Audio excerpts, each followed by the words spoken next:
discussion was trying to define what's erotica or eroticism versus pornography. Right. You know, it's really tough because it depends on certain situations. So for example, when you're talking about superheroine, wrestling, there is some gray lines and so forth. There's a lot of places where that starting out will lead into something pornographic. Right. You know, and so you never actually know what you're getting until you get to the end. Right. So I mean, it can really be anything you want it to be, but I mean, porn is really, the definition of pornography is in everybody's head. You know, I mean, most people don't have. What? I will ask each of you. What movie that you were hoping would be, that you were hoping like in the storytelling, what book or movie that you're hoping in the storytelling would be nicely erotic that you felt cheated in because they illustrated to more like porn or whatever, or has there been something like that? Oh,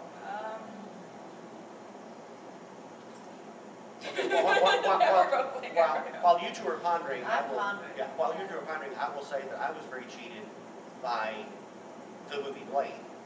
Okay? Right. Because in the movie Blade, there's like the first 10 minutes, there's a lovely young woman, Aberration of some type, with this beautiful sort of burgundy red hair, and she's obviously a vampire.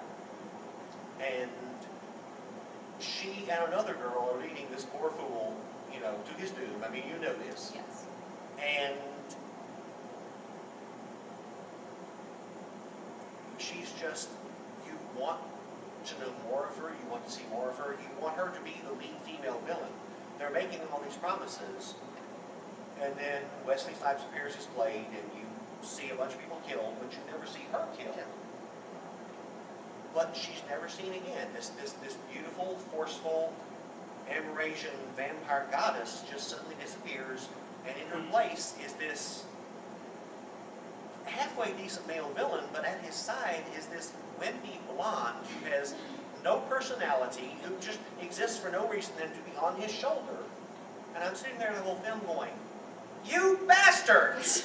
You know, and to me, that in its own way, I think, was obscene and was porn because they made a promise they had no intention of keeping. I honestly can't think of anything. Drawing totally. Well, I don't know if you guys seen it, but Sex and the City movie.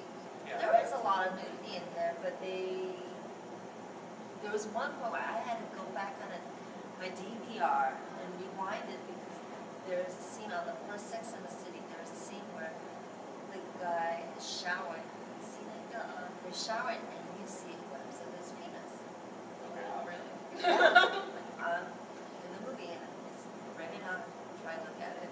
And there's a lot of the characters of the four ladies they're having. You know, there's one of the big ladies, Samantha, who's this 50 years old, who's very essential, sexual. There's a lot of what they call the simulated scenes. And it's to the point where they push the envelope and you're actually going, why don't they just show the whole thing? Right. You know? And I know it was like that on the what? show, too.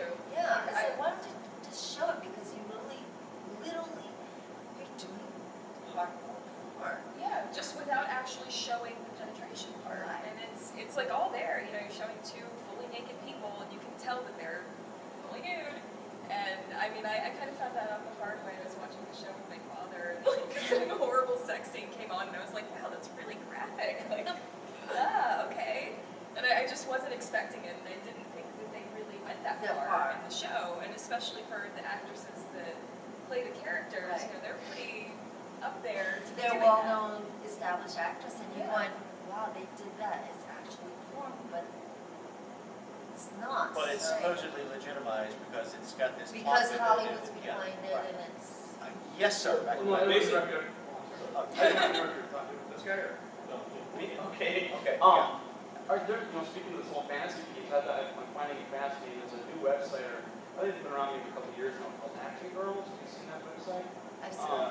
I have a friend who actually started going on that, and she's one that never wants to, I don't think she's ever going to nudity, but it's extremely sexy attire that she wears, very beautiful photograph images, with just, it's, wide angle to extreme lenses and stuff like that. It's really cool, artistic, and it has a little fantasy piece to it. And it does have some nudity as far as topless for some of the girls, and others like my friend doesn't want to go nude for topless. But it's just, I think, really well done. I think it's, is there anything like that you've seen out besides Action Girls? As far as, I think there's 3 women, and she's one of them that people constantly think they're talking about one when they're talking about the other. There's Akira, there's Francine D, and there's Masumi Max, okay? Yep. And Masumi does a lot of visual play, where you at first think she's showing you a lot more than she is. Yes. I've got this picture set at home of Masumi that is her done up in sort of red and sparkling, glittering gold or silver body paint with horns coming out of her head like here, and she is just this gorgeous, demonic creature. And at least half the shots, you're seeing her from the side, and all you're seeing is maybe her butt or that kind of thing. I mean, I've pasted 3 into a screensaver, and my wife just walks by and goes, "My God, that's gorgeous," because not one single one of those shots is she shown. Okay, you don't see the vagina, you don't see the crack of her behind, you don't see her nipples, but you'll sit there and shoot your fingernails off. And it's one of those beautiful things I've ever seen. And she does that. That's one of the best descriptions. But pictures I've seen of Akira, I mean, you do the same thing. There's things where, and sometimes if you get a chance to see it, she has an incredibly kissable back. Okay, I don't speak from personal experience, mind you. I've never had that opportunity. God knows I wouldn't mind. But she has what I would define as an incredibly kissable back, where you want to start down here, just above her behind, and you want to go all the way up to the shoulder, and then drift over to the shoulder, and then go all the way back down. Okay. It's getting hot in here. Spend about an hour doing that. I see now what your fantasy is. What's your different? I think that's number 14. Okay.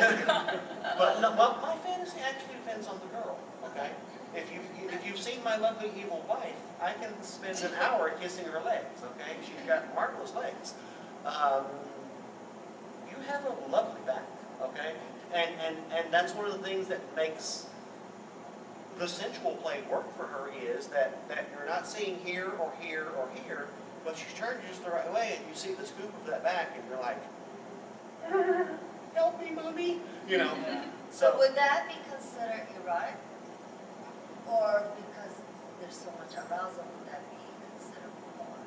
Well, it depends on what meter you're using, because I think to some people the fact that it arouses me makes it porn.